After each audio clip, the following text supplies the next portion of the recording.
Yeah, hi everyone. I think we'll kick off now. So David Taverner here from Caribou Space. Welcome to this webinar. I am being joined by Farooq Sabri from London Economics and Alex Chunet, the ESA representative to the World Bank.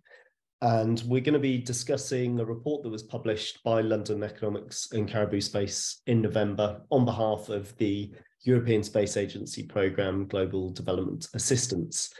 It's available on the GDA website, and we'll be talking through the contents of that today. So, as I mentioned, attendees today, myself as host from Caribou Space, Alex Chunet, who many of you probably know, is the resident at Washington, DC at the World Bank, but on behalf of the GDA programme from ESA, and Farooq is part of the space team at London Economics, based in London. With that, I will pass to Alex to give a quick introduction to the GDA program itself. Thank you, David. So let me quickly share my screen. So thanks a lot for the introduction. Hello, everyone. It's a pleasure to be with you today and discuss about the wider economic benefits from satellite Earth observation in developing countries. So, as mentioned by David, this webinar has been organized as part actually of the GDA program, more specifically of the monitoring and evaluation activity of the GDA program, which is the Global Development Assistance Program. But then some of you might wonder what is actually the Global Development Assistance Program. So I'll present one or two slides quickly, just to give you an idea about this program and what are the activities we implement. So the GDA program essentially is based on a long-standing collaboration with international financial institutions, which started in 2008, and with the objective of progressively mainstreaming Earth observation technologies within development banks and developing countries in order to address key development challenges. This collaboration went through different phases. First, EO World, which was really about raising awareness through demonstrations of EO services. Then EO4SD, which focused on consolidating requirements and building capacity. And now the current and last phase, which is the Global Development Assistance Program, which focuses on the mainstreaming of Earth observation into development operations and financing, and also through skills transfer activities to IFIs, so international financial institutions, which is kind of a synonym to development banks and developing countries. So in a nutshell, the Global Development Assistance Program is a 5 years European Space Agency program supported by 14 ESA participating states and is implemented in partnership with key IFIs. World Bank and Asian Development Bank are, I would say, fundamental partners here.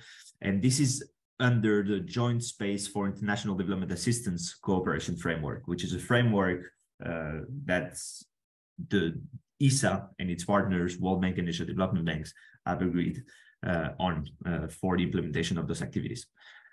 Through GDA, more than $100 million has been mobilized from those space and development finance resources dedicated to, as I was mentioning, the mainstreaming of Earth observation in operational development activities. Therefore, we can consider GDA really as a step up in ambition and scope in the collaboration between ESA and development banks. So I'll stop here for the first quick introduction and hand over again to you, David. Okay, thanks, Alex. We'll come back to Alex for a deeper conversation on the benefits of spillovers, particularly for organisations like the World Bank shortly. What I thought we'd do next, Farooq, if you'd like to just give a bit of an explanation and your slides as to some of the findings you had in the report that you published in November.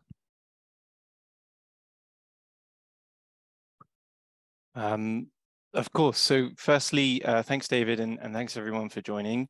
So I'm just going to answer a few questions relating to digital spillovers.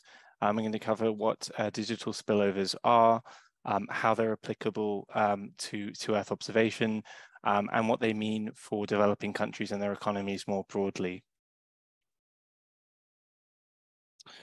So firstly, what are digital spillovers? To kind of answer this, I think it's worth trying to define what digital means, even though it might seem obvious, and then understanding what we mean by spillovers, and then bringing the two together. So firstly, digital technologies.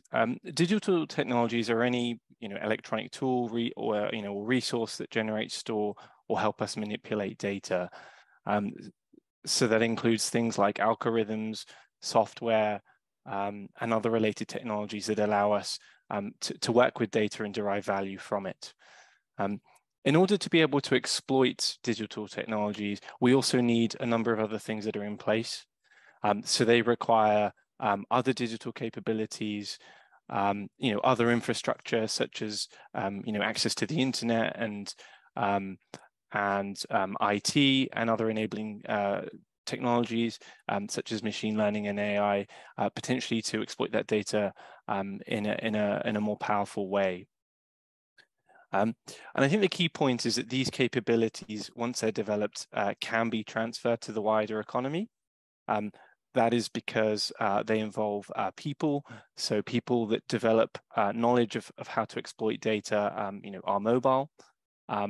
They also involve physical assets, knowledge of which can also be transferred as well.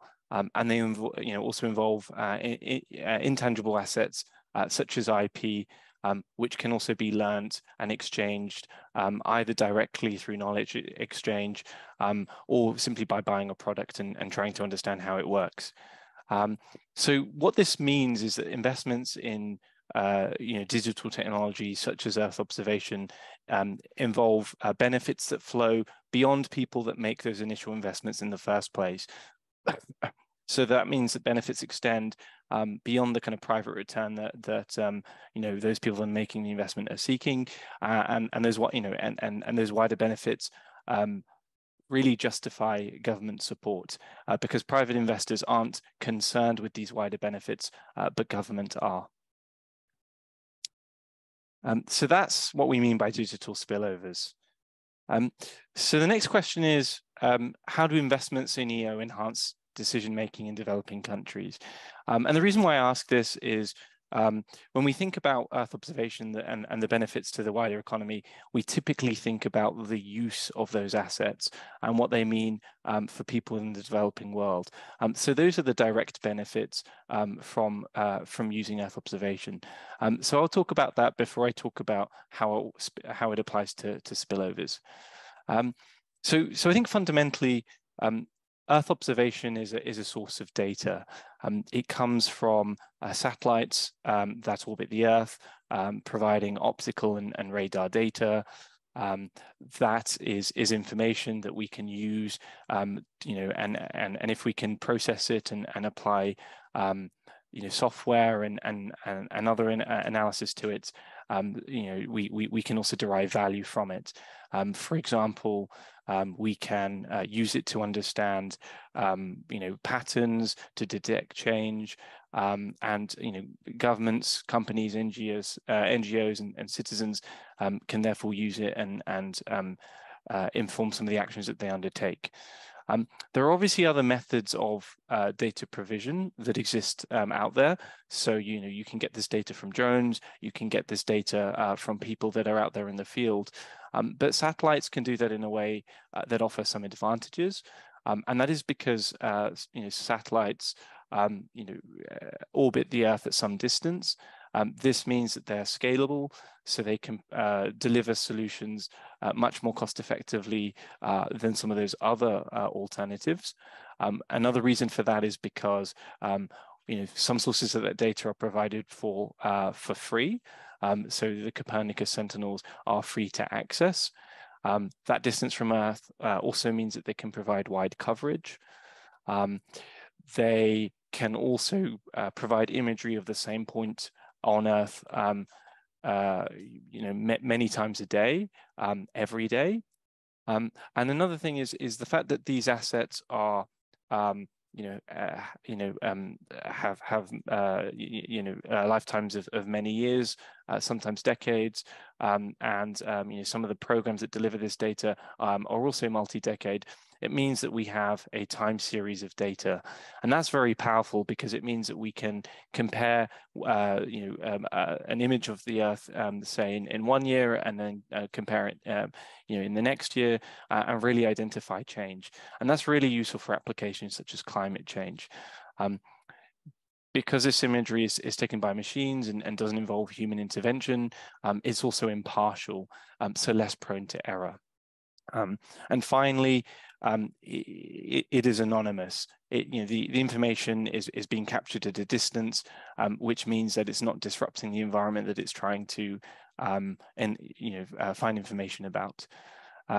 So in this sense, Earth observation can enhance decision making because it provides a source of data. Now, to kind of emphasize this point, I want you to look at the diagram on the right-hand side, and it really outlines the process by which data can result in an improved impact. So if we take the example of forestry at the top, we have Earth observation data, which when combined with position and navigation data, can be assessed, and we can use that to detect change or to assess risk. Once we disseminate that information, public authorities can use that to determine where they might prioritize deforestation activities, and as a result, if they choose to use that information, we can potentially reduce deforestation. Likewise, with agriculture, we can do something very similar, but in this case, we might be informing farmers on decisions around when to plant, where to plant, how much resources to use, and as a result, we might see improved impact in terms of improving yields, or potentially lowering input costs as well. So that's how Earth observation can enhance decision making, and this is typically what we think of when we think about the benefits of Earth observation. But at the same time, and as covered in my earlier slide, there are wider benefits to the use of Earth observation in developing countries. And that is because Earth observation involves digital capabilities. Digital capabilities are needed to deliver Earth observation solutions. Once you deliver those Earth observations solutions, you can generate knowledge, and that knowledge can be transferred across the economy. So firstly, that is because labor is mobile. That information can be exchanged through things like webinars, like this one here, or through conferences.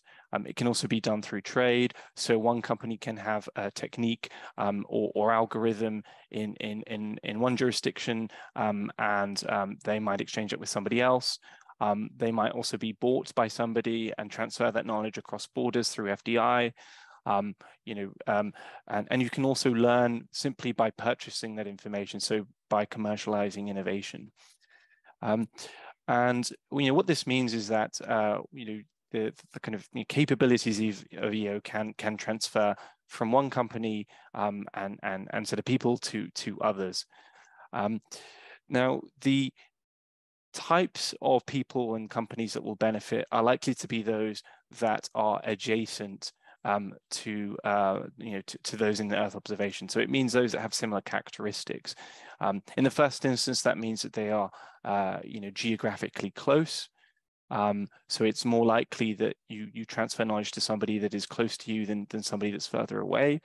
It is more likely for somebody that uses similar technologies and those that have a similar skills requirement. But at the same time, your ability to exploit those spillovers really depend on some of the other investments that you have in place to absorb and use that knowledge. For example, high-speed broadband and people that have the skills to be able to use algorithms. For example, you can have a company that's very capable is delivering a very unique Earth observation solution, but if there aren't others that have computers that don't have access to broadband and just don't know how to use data, then these benefits are going to not extend very far.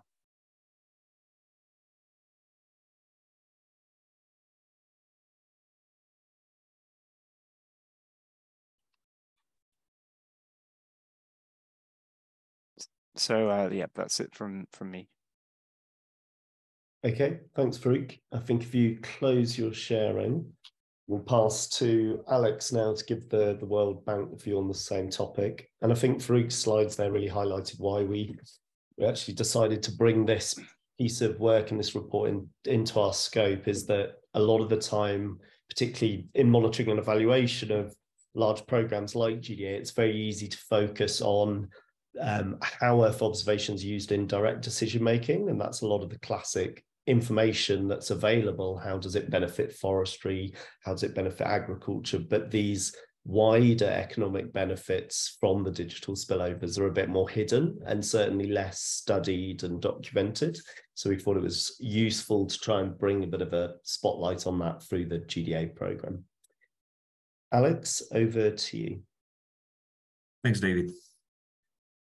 So on my side, the questions I will try to answer are the following.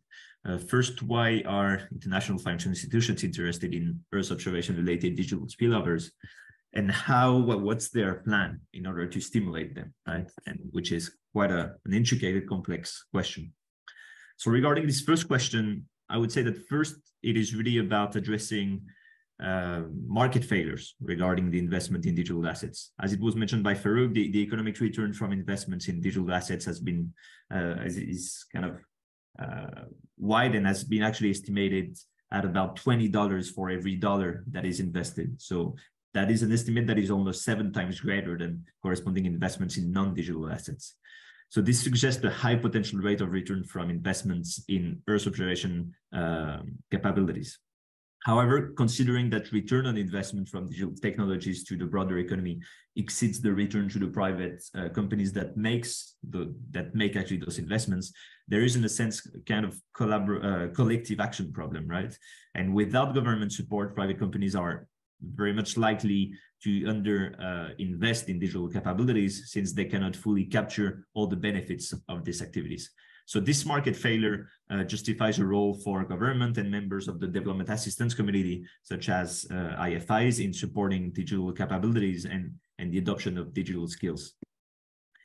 The second reason is that the direct benefits and spillovers related to investments in Earth observation are especially relevant to the sectors targeted by IFIs. So as you probably already know, Earth observation is increasingly becoming a fundamental tool in the design, delivery, and evaluation of public policy interventions, investments, and development projects for a wide variety of sectors. And what's important here is that those sectors are very much linked to the sustainable development and poverty reduction agenda that is pushed by international financial institutions and especially by the World Bank. That includes benefits for the agriculture sector, the environment, disaster resilience, urbanization, water, and the energy sector, right? So that aligns very well with the mission of IFIs. Finally, the third reason is the increasing importance of the space for development paradigm. This paradigm has been progressively growing in importance and scope over the last few years, and currently there are, and not that many people know that, but there are actually 21 African countries with an active space agency or a space program. So most of those agencies and programs have a special focus on tackling environmental challenges and building skills nationally and locally. And this really reflects the strong demand in developing countries for more accessible and frequent Earth observation data, as well as the associated skilled workforce to inform policy interventions and investments. So taking into account the potential benefits of Earth observation digital spillovers, we may simply wonder then how to actually stimulate those spillovers in developing countries. And this is in fact a sort of million-dollar question, which covers many challenges and obstacles. In addition, the importance of geographic proximity and clusters to the transmission of spillovers suggests that the number of developing countries that will grow mature downstream Earth observation industries is potentially limited, right? So taking into account the complexity of this topic, I would like to share with you the way that ESA, with the IFIs and with its IFI partners, has been approaching the question. So in this collaboration, ESA can be seen as the motor for technological change through the provision of value-added Earth observation data, as well as fit-for-purpose products and services through the GDA program, which is the program I presented earlier today. On the other hand, the World Bank is the motor for organizational change through the implementation of large-scale capacity building and skills transfer activities, but also the adoption of bottom-up approaches based on local participation and co-creation, which is one of the central aspects of the World Bank Digital Earth Partnership Program, which I will give a bit more information on later. And it is by combining those two approaches that the institutions aim at promoting the emergence of an Earth observation ecosystem in developing countries, which would stimulate Earth observation-related digital spillovers. Now, I would like to come back to each side of the equation in more details to give you a better idea of what we're actually talking about. And first, starting with the ESA side of the equation, a good way to summarize this side of the equation are the 5 A's framework. So availability, accessibility, awareness, acceptance, and adoption. So as you may know, there have been tremendous advances in the availability and accessibility of Earth observation data over the past few years, with huge volumes of imagery derived and derived product that can now be accessed in open or through commercial providers. As you may know, ESA has played really a central role in increasing availability and accessibility. And for example, through the Copernicus program only, there is around 250 terabytes of Earth observation data that is being delivered daily to society. So we're talking about huge amounts of data that are being disseminated. However, as we know, achieving greater accessibility, availability and accessibility of Earth observation and geospatial data is not enough in order to ensure sustainable adoption, emergence of ecosystems and spillovers. And this is why ESA has mobilized different programs over the years to keep working together with international financial institutions and increase really awareness, acceptance, and adoption of those technologies in developing countries. So those are the 3 programs, basically, I quickly mentioned earlier today.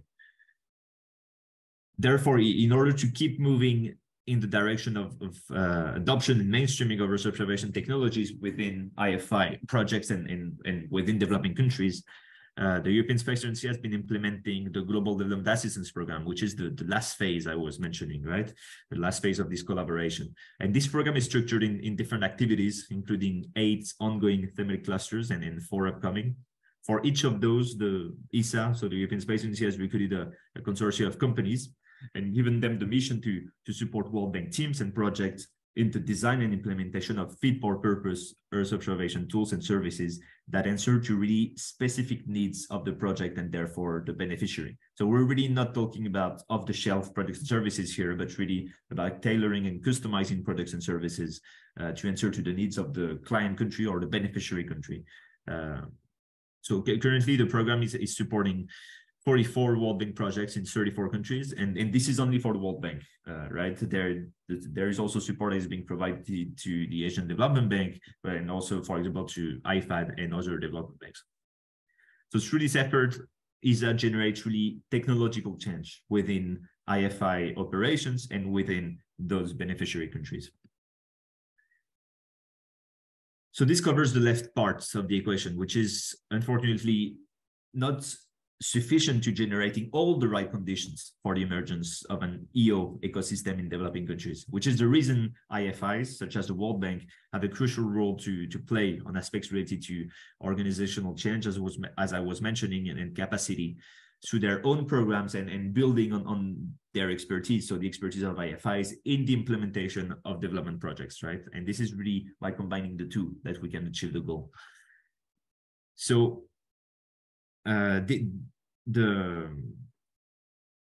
now I would like, of course, to give more detail on the right part of the equation, right? We already covered the left part of the equation, which is technological change. And now I would like to cover the right part, which is the part of IFIs. So why technological change through the promotion of innovative Earth observation technologies is fundamental, setting the field in generating the right conditions for the long-term adoption of those digital tools. It's just as important in promoting the emergence of Earth observation-related ecosystems. However, in this quest, there are several associated challenges and that policymakers in developing countries should be aware of, and that IFIs can provide support on. These challenges fall broadly into 2 categories.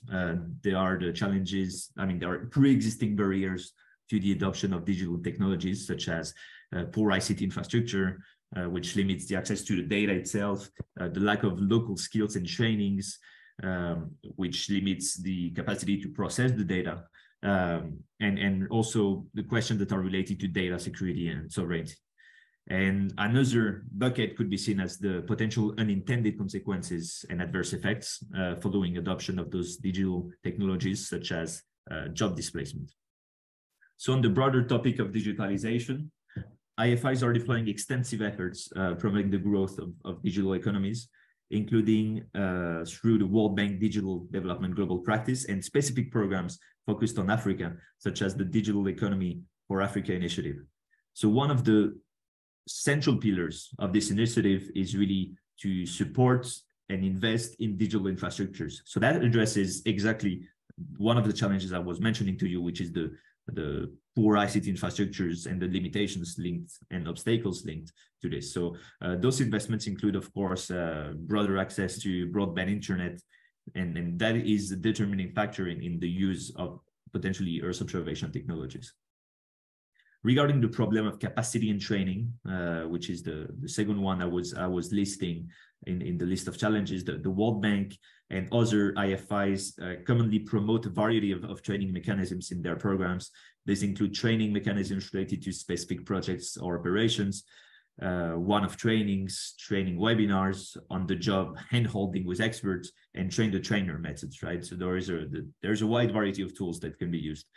However, the World Bank has also been experimenting with training mechanisms that are broader and more institutional, and that are based on the development of university curricula and partnerships between local and international universities.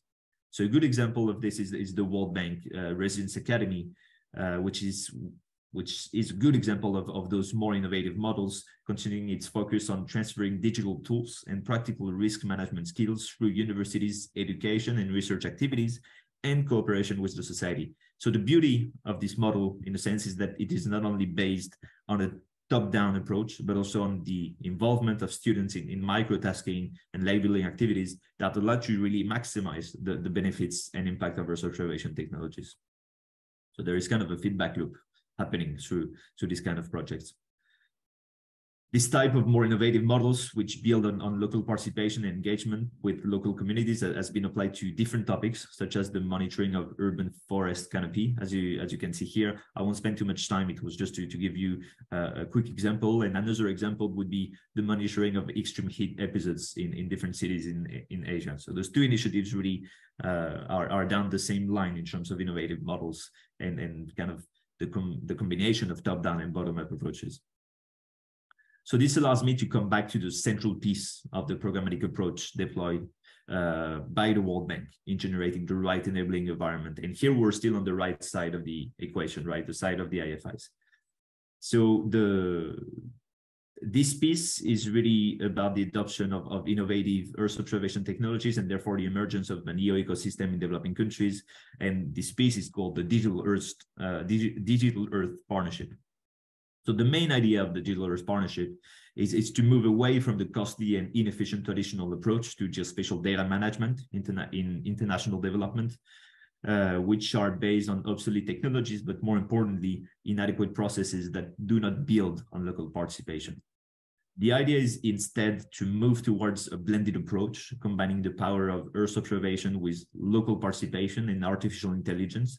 And once again, here, the idea is to make sure that the elaboration of Earth observation products and services is based on a co-creative approach by involving local communities and national stakeholders in different steps, such as the design of the service, calibration of the products, and training of the algorithm. So if I was to summarize the interaction between the different ESA and World Bank programs, the heart of the GDA program focuses on the development of fit-for-purpose Earth observation tools and services, which are then adopted by World Bank and transferred to the beneficiary country through the mobilization of ad hoc capacity building and risk transfer activities. However, in order to really ensure the sustainable adoption of Earth observation technologies, the GDA program needs to build on the activities of different World Bank programs. And one of them that is central, as I was mentioning, is the Digital Earth Partnership. Essentially, the DEP, which is the acronym for Digital Earth Partnership, can be seen as a complementary program that acts like a catalyst for the mainstreaming of those technologies through the consolidation of user requirements, the facilitation of local participation for labeling and training, data collection, and with the objective of ensuring a coordinated, co-creative approach. So this complementary approach then allows the creation of a digital feedback loop to ensure the mainstreaming and sustainable adoption of those technologies, and therefore the emergence of an Earth observation ecosystem, which would generate spillovers, right? So that's really the narrative here. And this is basically how the European Space Agency and the World Bank are partnering to try and resolve this equation. So it is a combination of technological change, organizational change, and capacity, which are the necessary conditions for the emergence of an Earth observation ecosystem, and therefore to necessary conditions to stimulate digital spillovers that would be related to the Earth observation sector. So before I finish on this question, one thing that I want to highlight is that considering the complexity of the topic, this is in no way a magic formula that I'm trying to display here, but rather a co-constructed approach which could be compared to other approaches to achieve this common goal. Thank you very much. I'll stop here for those questions, and I hope that that was comprehensive. If you have any questions, feel free to let us know.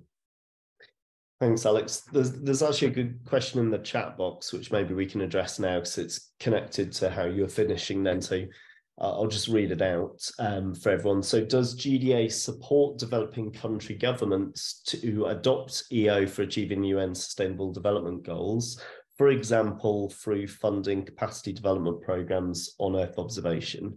So Alex, maybe you want to pick that one up now, and to the rest of the audience, if you do have questions, feel free to drop them in the chat box and we'll pick them up through the next half an hour. Sure. And thank you for this question. So this collaboration is very much aligned with, of course, the SDGs, because the World Bank, although not everybody knows it, is actually a UN agency. It's a kind of atypical UN agency, but it's part of the UN framework, and therefore it also answers to the SDG framework.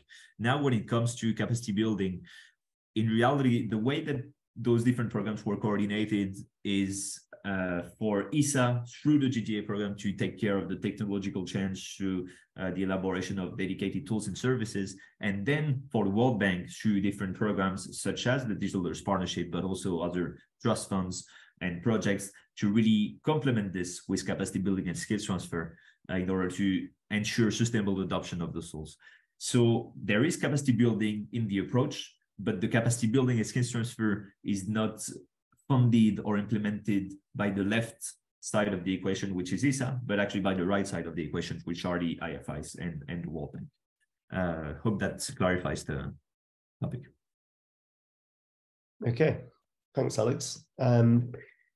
So I think a few questions to Farooq, and then Alex will come back to the sort of the World Bank side view of this. So actually, Alex brought in some good statistics from the report, Farooq, which was that digital assets or digital investments can have a 7 times higher economic return than non-digital assets. So maybe you could just explain some of the reasons why that is true, and also what you think can be done to maximize the economic benefit of these digital spillovers, for example, from Earth observation for developing countries. Yeah, very happy to take those questions. So firstly, in terms of like the magnitude of digital spillovers and the return from them compared to the return from non-digital assets. So we were looking at a return of about 20 to 1 from investment in digital assets compared to about 3 to 1 for non-digital investments. And there's really kind of 2 main reasons. The first is simply that the productivity gains from digital technologies are often just that much higher. So, for example, raw computing power can process through terabytes of data very, very quickly in a way that teams of individuals without a computer simply cannot do. So an application of digital technology just is more effective. And the second is really related to the way in which you can transfer and replicate some of the benefits from digital technologies. So digital technologies are just or the benefits that are associated with them are often just easier to replicate. So assuming you have the right investments in place, so assuming you have IT, assuming you have broadband, for a third party to kind of benefit from from those skills, you don't have to invest substantially more. You can, for example, apply machine learning techniques that you might learn from an EO context, and you might be able to apply that to another set of data in another context relatively easily. So the amount of inputs that you have to provide are comparatively lower. So just to kind of summarize, the returns are driven, or the increased returns are driven by, more benefits to begin with, and the fact that those benefits can be more easily replicated. Okay, and that all obviously is very good upside, but one of the findings in the report, which Alex touched on in his slides, is the fact that there's a sort of a geographical concentration to how far these spillovers can go, and therefore, Alex, you made quite an interesting point around maybe there's a finite number of downstream Earth observation markets that could develop to maturity. So, Farooq, what's your view on that? Because that sort of tempers or tapers the potential slightly in terms of the digital spillover benefits. So I think it really depends on the type of knowledge that we're talking about that flows from the development of Earth observation solutions. So one type of knowledge which is kind of recorded, which is written down, isn't necessarily geographically bound. If you have some understanding of how you might apply machine learning, and that's digitized because it's recorded online, like what we have here, then it's possible for somebody somewhere quite far to consume that and go, okay, I've gained something here, I can apply that, and as a result benefit. It's a lot harder when we're talking about benefits that are, you can't necessarily convey digitally and necessarily codify. So, for example, something that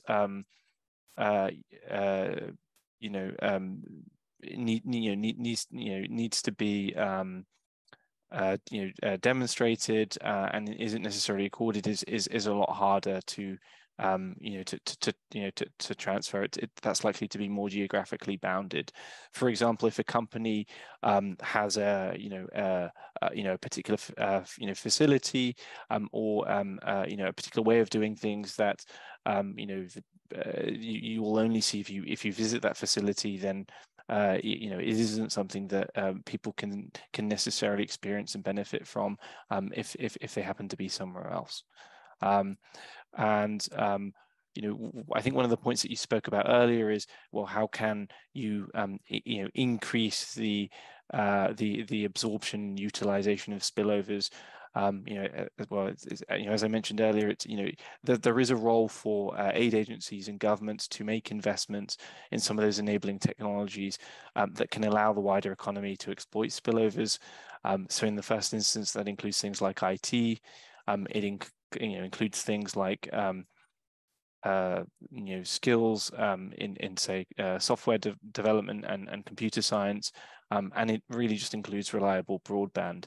So those are investments that the developing world is making now. That there are investments that aid agencies are also making, and that just ensures that the know-how that is fostered by one company can transmit to other companies, even if those other companies don't participate in that investment in the first place. Okay, excellent, thank you. And I think that's a very good overview of some of the economic theory of why the World Bank and ESA are interested in ensuring the digital spillovers benefit developing countries in terms of wider economic growth. But now coming to, and I'll weave in this question from the chat box from Bernard Wright.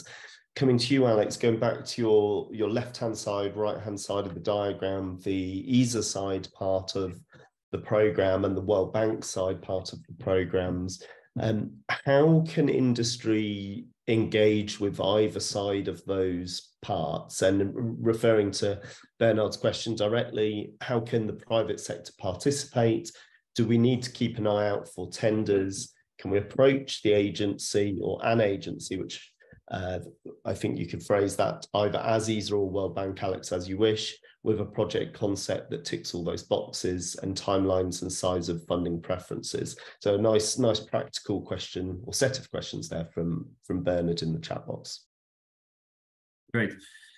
So do we need to keep an eye out for tenders? Indeed, yes, on both sides, because there are tenders being issued on the side of ESA for the GDA program. There's actually 2 tenders that are currently receiving proposals, a tender on transport infrastructure and another one called FFF, which is a fast EO co-financing facility. And you can find those tenders by going on the ESA Star platform. So you type in Google ESA Star, you will land on the tendering platform, the ESA tendering platform. And if you type then GDA, so the acronym of the Global Development Assistance Program, GDA, you will land on the potential tenders that are currently published.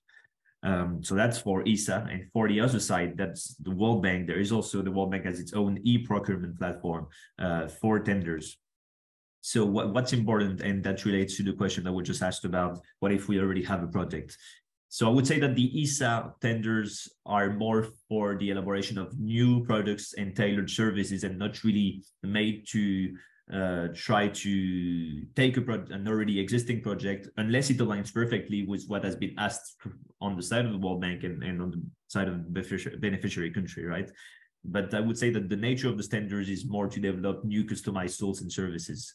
On the side of the World Bank, it's going to be, as I was mentioning, more related to potentially capacity building and skills transfer activities, although there are also a lot of teams at the World Bank that actually procure Earth observation products and services. So there is kind of a nebula and an ecosystem of its own of people that use Earth observation and geospatial and that procure the services at the bank, and it's worth therefore keeping an eye on it. However, if you're in the case of having a very interesting project in a country, in a developing country, and you work with public institutions in this country, one of the important ways to proceed is to flag potentially the existence of this partnership to the GDA program and the partnership between IFIs and ESA to the public stakeholders you're working with, the public institutions, so that they can potentially try to identify the contact points in their own country for the World Bank and see how they can achieve connection between international going forward with the project you're working on.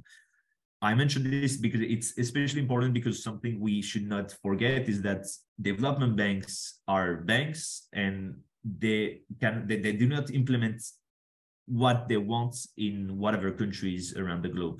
What they are implementing and what they are financing and funding has been agreed on with the ministries nationally and locally, and therefore it's more of a dynamic where those countries and developing countries ask for specific support on specific sectors, and therefore if this request related to a specific project and specific sector comes directly from the national government ministries or different public institutions in the country, there is a higher chance that it will be integrated in the potential World Bank operation.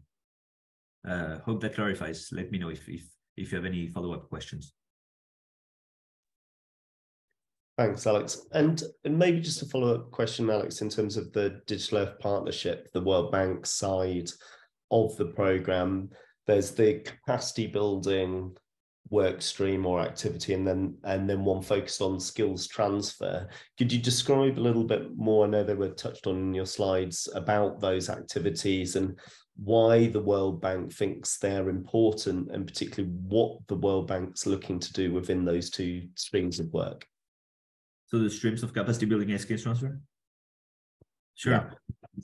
So it boils down to really building this ecosystem and releasing the benefits of digital spillovers, right?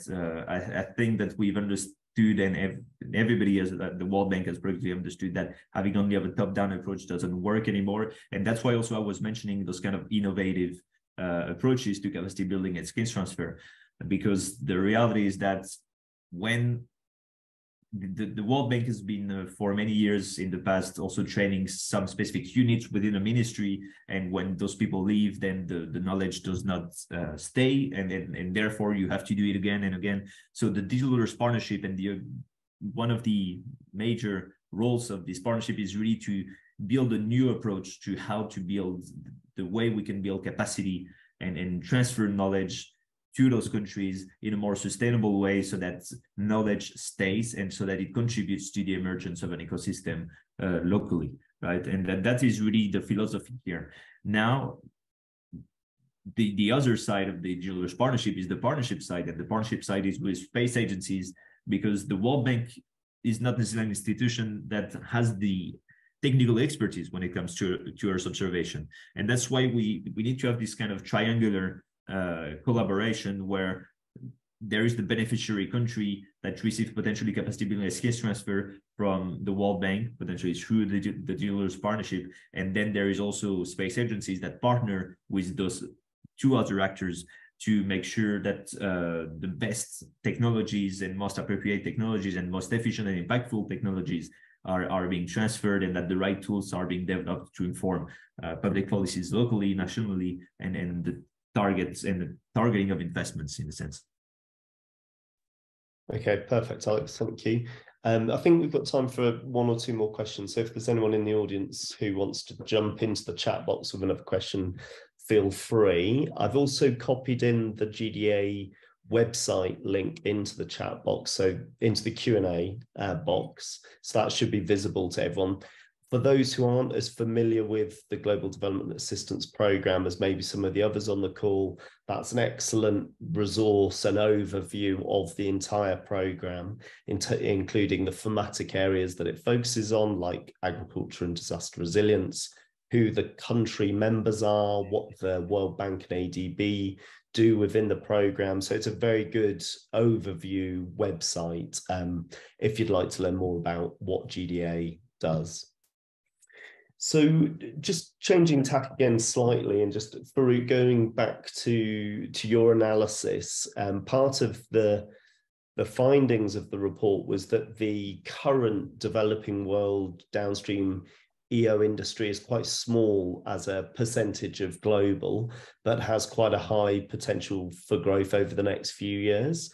Could you just talk a little bit more about that, and sort of, maybe why you think that is, whether that's a concern, and also what the opportunity is if there is a potential high growth rate in the future? Yes, of course. So I think in the first instance, it's worth putting numbers to what you described. So our own analysis suggests that in 2019, the developing world contributed about 82 million euros to the global EO market, and that's quite small. One reason for that is because the delivery of EO programs, of satellites and the launching of those satellites, is quite an expensive endeavor, and those are something that developing countries are just less able to do, because that relies on accumulated knowledge, and investment in the billions that just isn't possible for developing countries. And I think if we focus on the downstream, it's really because some of those enabling technologies that we described, IT, broadband, high-speed broadband, servers, which allow the storage of that data, and know-how. So advanced algorithms are not something that in the recent past exist in the developing world in quite the way that they do elsewhere. But I think the fact that we're starting from a low base is at least suggestive that we're likely to see higher growth, and I think there are two reasons for that.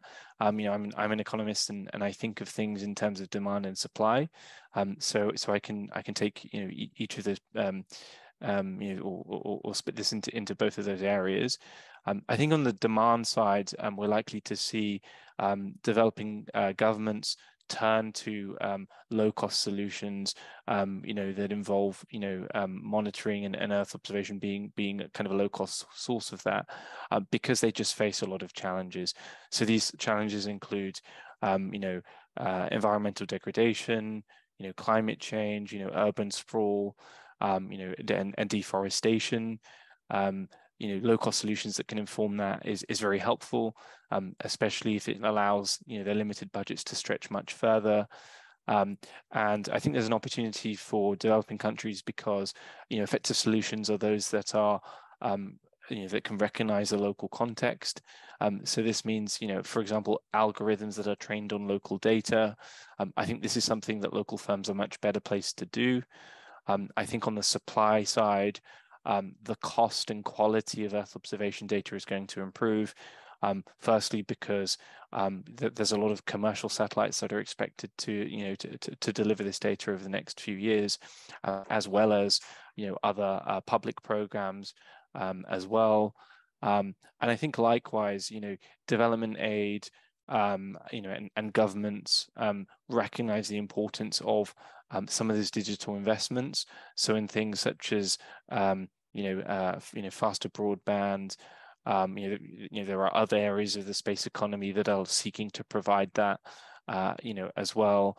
And I think together these things mean that more people will be able to exploit Earth observation solutions, and more people will be able to provide them in a developing world context. Okay, and last and related question, Alex, to yourself. If the nature of these spillovers, as described by Farooq earlier on, is quite local, and it is local to a set of countries around the downstream industry, would it be a more effective strategy for ESA to include sort of both European organisations but also developing world Earth observation organisations in its programme? Yeah, thanks for the question, David. So indeed, I think that it was very well described by Farooq, this question of geographic proximity and the distinction between a kind of knowledge that travels very well, which is codified knowledge, and a kind of knowledge that is very much localized, which is tacit knowledge. And in order for this ecosystem to emerge, you need to have both of this kind of knowledge concentrating in the same place, right? So the problem is that ensuring the emergence of an ecosystem from scratch is very, very complicated, and you need to rely on different levers and different strategies. And the rationale behind also working with a lot of European companies and making them work in those countries and potentially with local stakeholders is also to take advantage of a phenomena that's been described in the literature, which are global knowledge pipelines. And this eventually boils down to the fact that when two institutions or two companies interact locally, and when a company is working with subsidiaries in a country, then there is a transfer of knowledge and potentially innovation that can be transferred to the country, and that can happen in the beneficiary country in this context. And that's kind of the rationale here also, not only to work not to work only with European companies, but to work with European companies and leverage the innovation that happens in Europe to try and build the right enabling conditions and push innovation in those developing countries. However, the reality is still that, as we were mentioning, the issues related to geographic proximity, these kind of ecosystems are pretty likely to emerge and to happen in a limited number of cities and countries. And then the question is, okay, what do we do for the rest of the countries, the least developed or the least advanced countries in those sectors? And this is something that the World Bank and IFIs have been trying to tackle through different initiatives and programs, such as the regional centers of excellence, which try to build a network of universities regionally for this transfer of knowledge to happen, and to build those links and kind of pipelines for the transfer of innovation and knowledge. So again, that's a very intricate and complex topic to approach, and there is no magical formula in a sense, but this would be an approach, and then how those different institutions are collaborating to ensure the emergence of those ecosystems in developing countries. Okay, great. Thanks, Alex. So we're coming up to time, so I think we'll wrap up here. We will be distributing the recording of the webinar to everyone via their email addresses that have been captured on the registration. So you'll receive the recording. We'll also post a blog to the GDA website and the LinkedIn. And as a reminder, feel free to go to the GDA website. It's the sort of ultimate resource for GDA in terms of its knowledge and what it's doing. So that's a great one-stop shop to go to. And I think we've heard a really good two sides of one coin today from Farooq, the economic theory around how these wider economic benefits come from Earth observation, and also from Alex on the other side of the coin, what ESA and the World Bank in particular are trying to do to accelerate those benefits. So we'll close here. Thank you to Farooq and Alex and the Imperative Space team for joining and hosting, and thanks to everyone in the audience for listening and asking your questions. Thanks, everyone. Thank you. Bye. Bye.